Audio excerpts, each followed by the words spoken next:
Lauantaina 18. herran vuonna 2023, eli nyt tulevana lauantaina elokuvateatterin Niagarassa Tampereella on The Exterminator tuplanäytös, eli siellä esitetään The Exterminator vuodelta 1980 ja The Exterminator 2 vuodelta 1984. Ja tässä videolla minä kerron teille 5 syytä, miksi kannattaa tulla katsomaan The Exterminator tuplanäytös. Ui.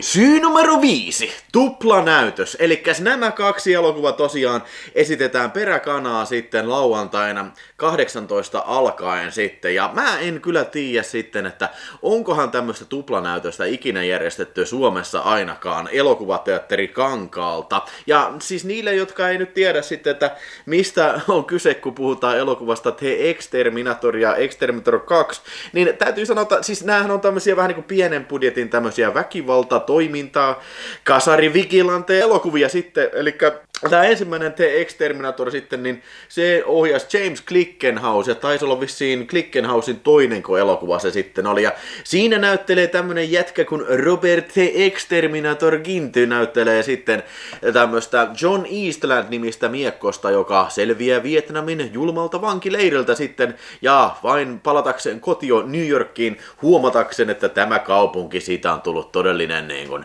todellinen likakaivo. Sitten lopulta sitten tää katujengi hyökkää sitten sen kaverin kimppuun ja pistää sen sairaalaan, ja siitä sitten suivaantona Robert The Exterminator tai John Eastland sitten ottaa liekin heittimen ja lähtee sitten New Yorkin öisille kaduille jahtaamaan sitten kaiken näköisiä tämmösiä street punkseja, pikkurikollisia, parittajia, pedofiileja ja lopulta sitten myös niinku tämä mafia-bomo, mikä siellä sitten pitää valtaa.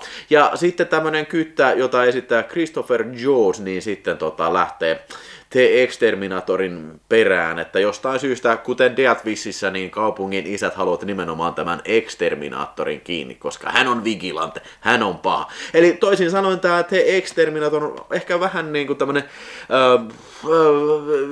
no ei nyt ehkä remake, mutta selkeästi niinku tällainen niinku, ton Death Wishin hengen heimolainen, mutta tämä The Exterminator luottaa kyllä enemmän tämmöiseen nihilistiseen ja niljakkaaseen meininkiin, että vielä tänäkin päivänä tämä elokuva kyllä on kyllä ihan kannuksensa ansainnut, nimittäin tässä on tämmönen niinku hyvin tämmönen synkiä meininki, vaikka no ei mä tiedä, onko se niinku sit silleen niinku rankka siinä mielessä, mitä nykyaikaiset toimintaelokuvat voi parhaimmillaan olla, mutta kuitenkin tämmönen niljakas meininki siinä on kyllä läpikotaisin, ja siis semmonen niinku tiedätkö, vanhan hyvän vai huonon ajan semmonen saastainen New York-fiilis siinä on läpikotaisin. No, sitten tää kakkonen tuli vuonna 1984 siinä sitten, ja leffayhtiö nimeltä Cannon Group otti sitten The Exterminator franchisen haltuunsa, ja tää Cannon Group ei varmaan esittelyä kauheasti kaipaa, eli Menahem Golan ja Yoram Globuksen tää superfilmiyhtiö sitten, joka erikoistuu niin kuin nimenomaan tämmöisiin niin kuin väkivaltaisiin ja exploitaatiivisiin elokuviin, joka operoi hyvin menestyksekkäästi 80-luvulla, ja he ottivat sitten siipiensä alle sitten tämän The Exterminatoria päästivät jälleen kerran John Eastlandin vapaaksi New Yorkin kadulle. Eli The Exterminator 2 jatkaa muutama vuosi se The Exterminatorin tapahtumien jälkeen, eli Exterminatoria ei saatu ikinä kiinni sinne, mutta The Exterminator on kyllä hommia jatkanut sitten, että sillä on semmoinen kaveri, semmoinen musta roskakuski, ja niillä on panssaroitu roska-auto sitten, millä ne cruisailee ympäri New Yorkin katuja sitten öisin ja käristävät sitten hengiltä näitä tämmöisiä niin kuin katujengiläisiä, ja sitten heidän ilkeä johtaja, tämä Herra X, niin on sitten tämä elokuvan pääpahis. No, The Exterminatorin tyttöystävä sitten pahoinpidellään, ja siitähän sitten sota vasta alkaakin. Eli jos ykkösosa jätti sinut kylmäksi liekinheitin kuolinkohtauksen osalta, niin kakkonen ei varmasti kyllä jätä ketään kylmäksi, nimittäin tässä kyllä käristetään monta ihmistä sitten liekinheittiltä. Tämä Exterminator-ilmiönähän on sellainen kiinnostava, että tämä on tämmöinen vähän niin kuin videoväkivallan airue siihen, että tässä on just tämä pahamainen leikkaamaton Suomi-kasetti sitten 80-luvun alkupäästä, joka herätti kauhua sitten videovuokraamoissa, ja se sitten niin kuin herätti sellaista keskustelua siitä, että onko elokuvat oikeasti vaarallisia. Ja tää kakkonen jatkaa kyllä kiistatta niin tätä ykkösen legacyä ja niin panostaa nimenomaan tähän niin itse toimintaan sitten liekin heittimellä. Että kyllä tässä on semmonen niin ehdottomasti tämmönen exploitaatiokaksikko kyllä, joka kannattaa kyllä katsoa.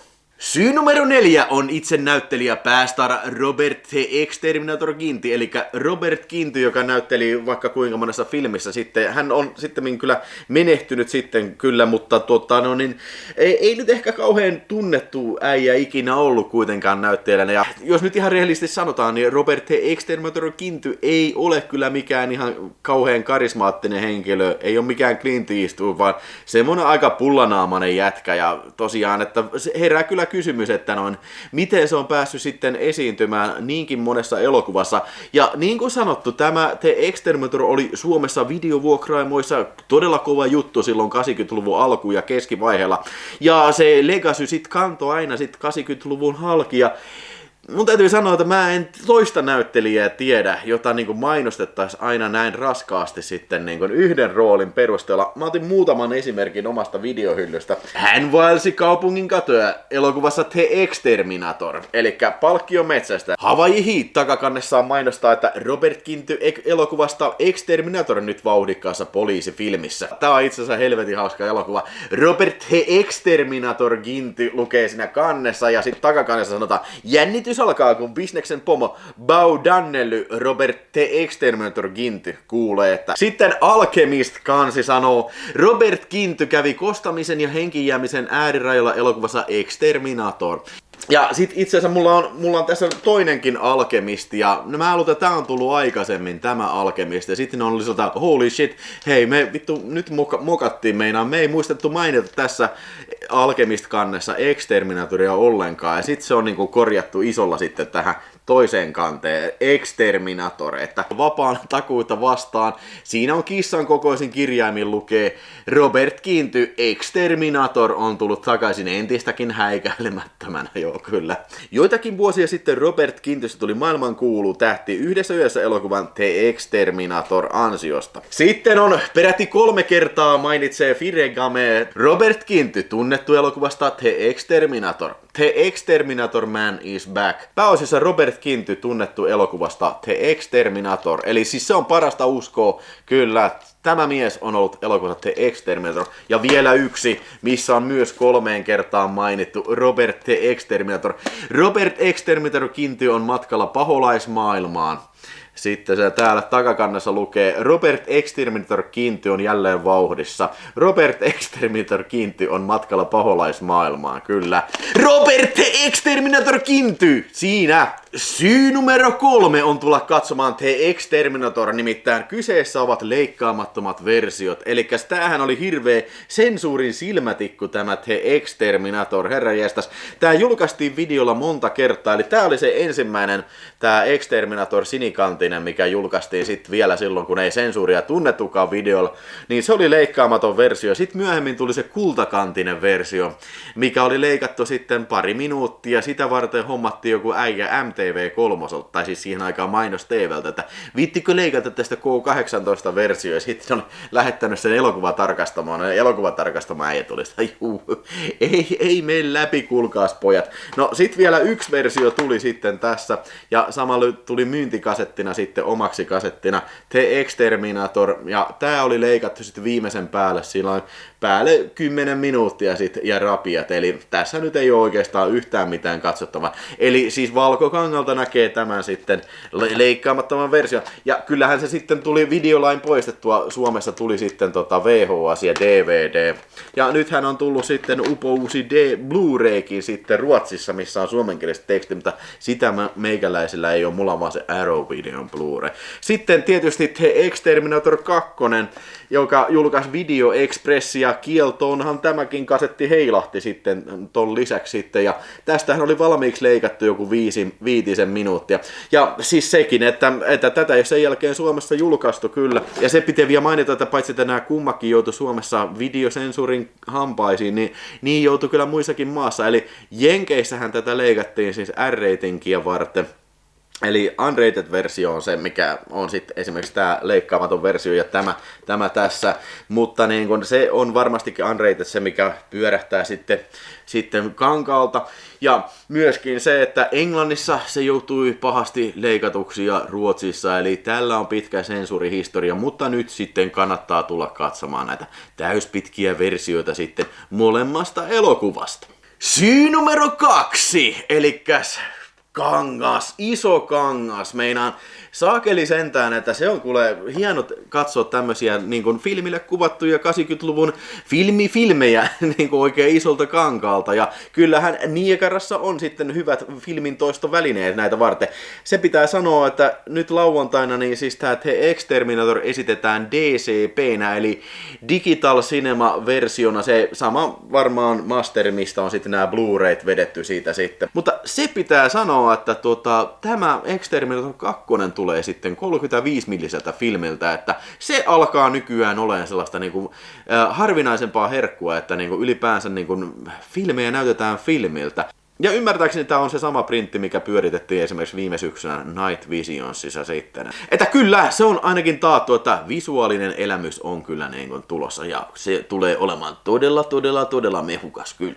Ja syy numero 1 on tietysti itse Niagara, itse Pirkanmaan elokuvakeskuksen elokuvateatteri Niagara, se missä on monta kertaa pidetty Cinemadrome-festivaalia ja se mikä on täällä Tampereella vähän niin kuin mekka kaikille tämmöiselle kummallisemmalle elokuvateatteritarjonnalle. Eli siellähän on tosiaan niin kuin sanottu hyvät niin kuin äänen ja kuvan toistovälineet, mutta kuitenkin siellä on myös sitä, mitä ei välttämättä monessa paikassa ole, eli maan mainio mahtava yleisö, eli siis niin kuin monessa näytössä, missä on ollut mäkin tuolla Cinemadromessa, on ollut erittäin semmoinen mukava meininki, lämminhenkinen meininki. Ja siis mun mielestä se on paras paikka katsella tämän tyylisiä elokuvia. Siis se varmasti niin kun sä saat paljon enemmän siitä elämyksestä irti kyllä, kun sä katselet sitä samanhenkisen yleisön kerran kyllä. Ja se täytyy vielä myös mainita, että elokuvateatteri Niagaran siinä aulassa on heti siinä seinän takana on sitten myös ravintola A-oikeuksiin, johon vaikka sitten voi mennä elokuvan jälkeen parille drinksulle keskustelemaan, että mitäs sitä oikein taas tuli nähtyä. Mutta siis siinä 5 syytä, miksi kannattaa nyt ensi lauantaina 18.2. tulla elokuvateatteri Niagaraan sitten kello 18, niin silloin alkaa tämä tuplanäytös. Eli siellä nähdään sitten. Ja hei, jos sulla vielä kiinnostaa lisätietoja Exterminatorista, mä kuvasin videotalkkiin, eli englanninkieliselle kanavalla kuvasin tämän videon, niin se kannattaa katsoa, jos kiinnostaa enemmän tietää The Exterminator-elokuvasta sitten, että pistähän se siitä sitten seuraavaksi pyörimään. Kiitoksia katsomisesta ja palataan.